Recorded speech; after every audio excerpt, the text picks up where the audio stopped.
Hello everyone, 27 मार्च को होता है मेरा जन्मदिन। तो इस बार मैंने अपने जन्मदिन में शादी के बाद पहली बार सूट पहना था। बहुत ही सिंपल लुक था मेरा इस बार। और हमेशा की तरह हम लोग बाहर जाते हैं तो मैं नीरज के साथ निकल गई बाहर। नीरज ऑफिस गए थे और जल्दी भी नहीं आए थे, तो इसलिए हमने सोचा कि कहीं पास में जाकर ही टाइम को बचाया जाए। तो हम लोग पहुँचे इंदिरापुरम में, बीकानेर वाला, बस थोड़ा सा इवनिंग को सेलिब्रेट करने, क्योंकि खाना तो घर पे ही हमें खाना था। तो आगे आगे मैं चली और मेरे पीछे पीछे मेरे कैमरामैन मुझे फॉलो करते हुए।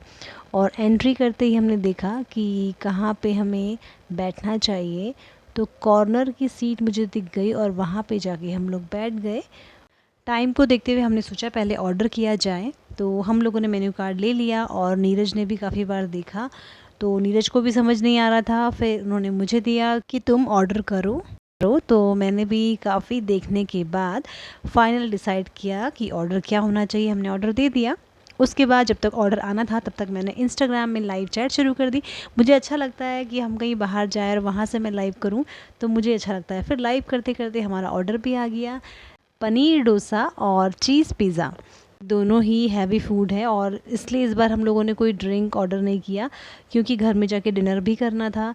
तो इसके साथ मैंने अपने आप को ही विश करते हुए हैप्पी बर्थडे टू मी, और मैंने पिज़्ज़ा की बाइट खाना शुरू किया। और साथ में नीरज भी इन्जॉय कर रहे थे पनीर डोसा। सच में खाना बहुत, मतलब दोनों ही चीज़ें बहुत टेस्टी थी। तो इसलिए हम दोनों ने फटाफट से दोनों चीज़ें फिनिश कर दी।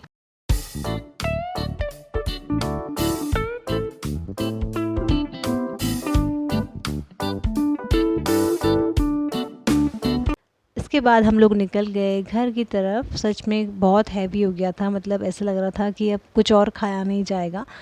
बट फिर केक भी कट करना था, तो यहाँ पे नीरज केक लेने आए और मैं बाहर खड़ी थी। इस बार केक सरप्राइज़ था मेरे लिए, मतलब मैंने ऑर्डर नहीं दिया था, मैंने देखा भी नहीं था, इसलिए मैं केक देखने के लिए बहुत एक्साइटेड थी। और देखते हैं इस बार नीरज की पसंद का केक किस तरह से होता है। मतलब सरप्राइज़ केक था मेरे लिए। तो ये था वो केक बटर स्कॉच फ्लेवर में। और मुझे पता है सबसे अच्छी चीज़ क्या लगी, जो इसमें डबल क्रीम से लिखवाया गया था मेरा नाम, वो मुझे बहुत अच्छा लगा। और ये नीरज ने अपनी चॉइस से ही करवाया था। तो अब बारी थी केक कटिंग की। Happy birthday to you. Happy birthday to you. Happy birthday, dear Neelo. Happy birthday to you.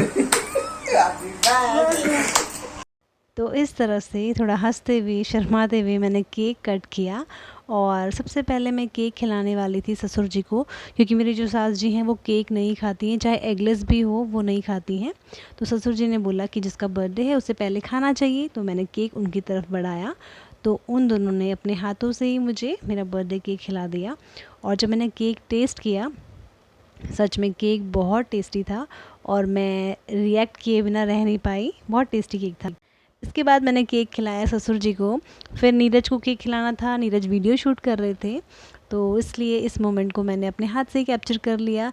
Neeraj को केक खिलाया, फिर नीरज ने उससे ही अपना थोड़ा सा जूठा मुझे खिला दिया, क्योंकि कहते हैं ना कि जूठा खाने से प्यार बढ़ता है। और सास जी के लिए हम लेके आए थे आइसक्रीम। उनको आइसक्रीम बहुत पसंद है। वैसे उनको मीठा खाना मना है और उनके दांतों में भी प्रॉब्लम है, पर आज के दिन तो चलता है, कभी कभी ये मौके आते हैं। केक कट करने के बाद मैंने रोटी बनाई और सब ने फटाफट से खाना खाया, क्योंकि देर बहुत हो गई थी। उसके बाद बारी थी केक खाने की। वैसे तो मैं केक टेस्ट कर चुकी थी, लेकिन फिर भी जो केक खाने का मज़ा है ना, वो खाने के बाद आराम से प्लेट भर के उसको खाने का मज़ा ही अलग है। केक खाने में मैं इतना खो गई कि मैं भूल गई कि आज के दिन तो गिफ्ट भी होता है। और इस बार भी हमेशा की तरह नीरज की तरफ से कोई गिफ्ट नहीं था, ना कोई सरप्राइज़। हाँ, बट सरप्राइज़ में एक डिलीशियस सा केक ज़रूर था। और रही बात गिफ्ट की, तो वो बाद में मैं कभी भी ले लूँगी। So thank you so much आप सभी को जिन्होंने मेरे बर्थडे पे मुझे विशेस दी। Thank you for watching. Bye bye, take care.